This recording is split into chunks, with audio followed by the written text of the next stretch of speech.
चलिए आज हम लोग स्टार्ट करेंगे क्लास 7 अलजेब्रिक एक्सप्रेशन का एक टर्म है फैक्टर के बारे में पढ़ते हैं। तो फैक्टर जो है इस term of N algebraic expression consist of A product of constant and variable.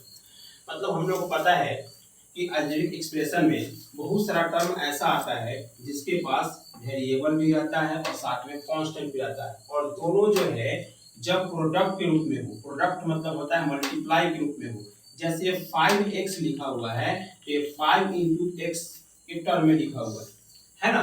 तो यहाँ जो है वो एक दूसरे का फैक्टर है। जैसे 5 का फैक्टर x है या x का फैक्टर 5 है, तो हम लोग लिख सकते हैं 5 is the factor of x, 5 is the factor of x। या कभी कभी ऐसा भी देखने को मिलता है कि a x, तो यहाँ पर जो है a फैक्टर है किसका, x का। तो कभी कभी वेरिएबल भी फैक्टर होता है वेरिएबल नंबर का। जैसे a is the factor of x बोल सकते हैं इस तरह से। एक टर्म यहाँ स्टार मार्क पे लिखा हुआ है, यहाँ पर इस बात को हम लोग समझ गए। A constant factor is called a numerical factor। मतलब वैसा फैक्टर जो कांस्टेंट फैक्टर हो वो क्या कहलाएगा, वो न्यूमेरिकल फैक्टर कहलाएगा। जैसे मान लीजिए 30 है तो 30x लिखा हुआ है, इसका मतलब इस 30 का बहुत सारा फैक्टर होता है।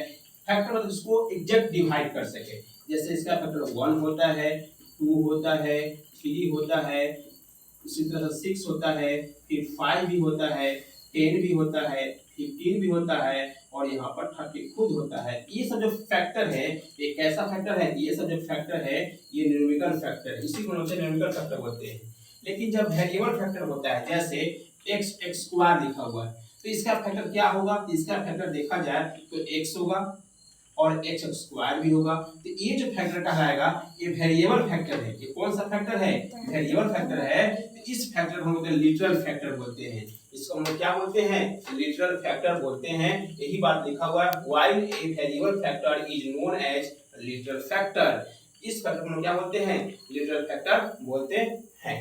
ठीक है, चलिए इस बात को हम लोग समझ गए। फैक्टर मतलब एग्जैक्ट, जैसे छोटा सा यहाँ हम डिवाइड करने की कोशिश करते हैं तो आप डिवाइड कर लीजिए। यहाँ पर जो है x स्क्वायर, तो x से मल्टीप्लाई करेंगे तो x स्क्वायर हो जाएगा, और यहाँ घटाएंगे तो माइनस पे कैंसिल हो जाएगा, जीरो। जब क्या है जीरो आ गया तो उसका फैक्टर हो जाएगा। थैंक यू, इस वीडियो में इतना है।